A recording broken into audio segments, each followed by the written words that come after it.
I've seen some really good results to help improve the yields and the quality and the soil with soil health products. You grow more crops that are focused and tied to energy. It's an interesting year for mitigating risk this year because it's probably the worst crop insurance.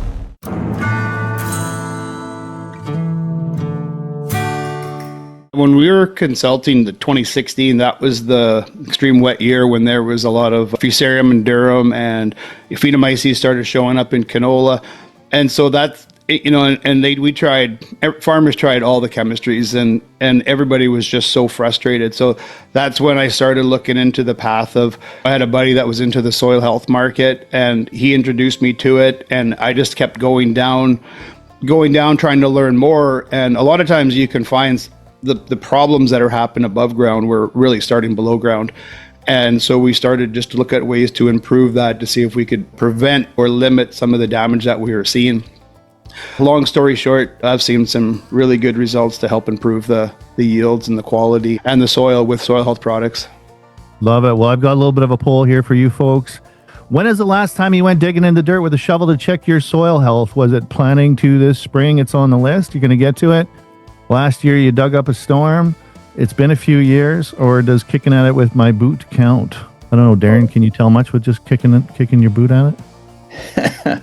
Well, a lot of the land, especially if you're a little dry, it's pretty darn hard. So sometimes you can tell just walking across it if something's working for you or not working. You know what the cheat code is, Dan? Want to know if you have good soil health right away? Tell me. You'll see something in the shovel. Yeah. Darren, you know what it is? Yeah, it's the soil. Well, no, I was going to say earthworms. When you see a ton of earthworms, you have very good soil health. Priceless tip here this morning. There you go. Free one. Yeah, that one's for free. We're going to get into it right away, but let's just share these results. This is good. You must be doing your job, Darren, because 42% dug up a storm last year. So that's pretty cool. But we're going to segue into the $70 difference here and what makes the difference. But one thing you said before we got going here, Darren, I thought was really interesting. And Dave's going to love this. Well, you said that you got a text from Dave before fuel went up. It was very timely. And that must be worth its weight in gold. I don't know, Dave, what you're clocking in at now, but you must be worth your weight in gold if you told him fuel went up. Yeah, the thing is, like from our marketing side of things is you have to have a realistic risk of what's going to happen. And when you look, as soon as those warships started heading over, they're going to take 3-4 weeks to get there, but they weren't heading over there, to fool around. And we already knew the damage that could be caused if they plugged up that strait. And it was so obvious that it was coming. And we said at the time, maybe the fuel was about $1.02, depending on, the size of, loads you were getting. The downside risk, if no war happens, was 93 cents, but the upside was $1.50. And to just get it taken care of. And same with fertilizer. But yeah, it's just a risk reward conversation, right? And it seemed obvious to get that out there. Todd, you must be seeing a lot of differences in management. I mean, the world has changed from, consulting 10 years ago with everything that's going on. What are you telling your producers at the meeting this year? Well, we've approached this from probabilities, similar to what we were just talking about on the fuel. It was $1.03. The probabilities of it going back to 93 with elevated risk were probably low.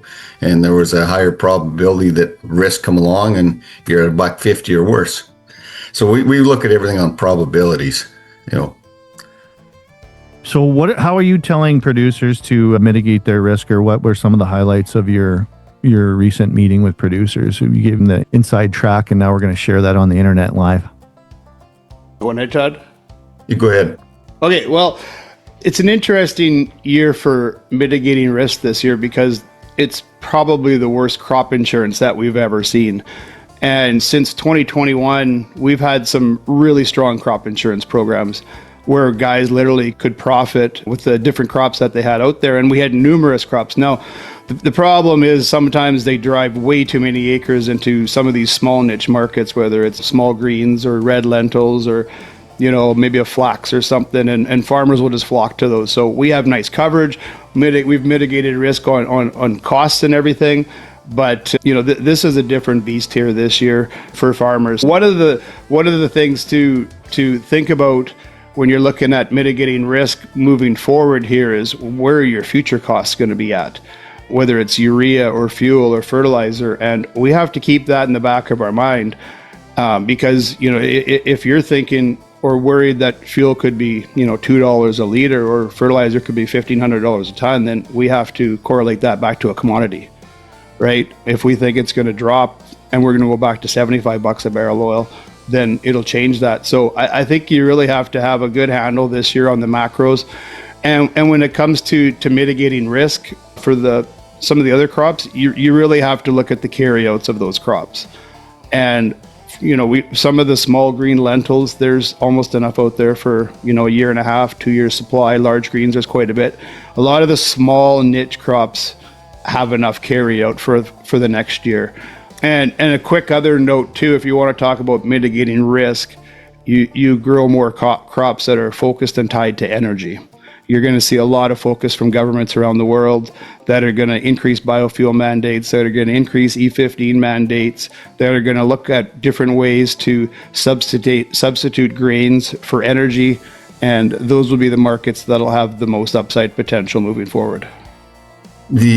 One of the other ways to mitigate some of the risks this year, Dave was mentioning that our crop insurance looks horrible compared to what it was in 21, 22, is to take in season pricing. You're looking at wheat around $7 on the base price, durum $7.50ish, give or take, canola at 14. If things go wrong in this war, there's lots of upside on prices, and there's even more upside on prices